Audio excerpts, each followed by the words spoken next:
insan karvanı.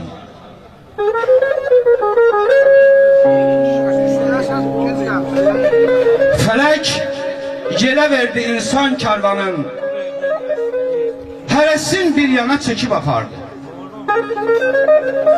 Bir ömür renk bərəng bəzədi onu, sonda ağ əskiyə büküb apardı.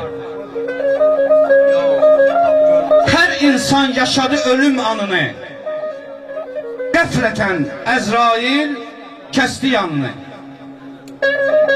Kiminin yuxuda aldı canını, kiminin qanını töküb apardı. Dünya tanrılığa cəhd eləyənin, halal diye haram yiyənin, sinəsinə döyüb mən deyənin, cəmdeyin torpağa əkib apardı.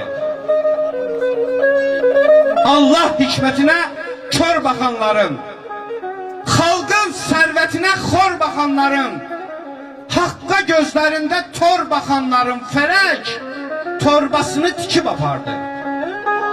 Arif, sən də öldün, başladı adət. Biraz qurdalanıb getdi cəmaət.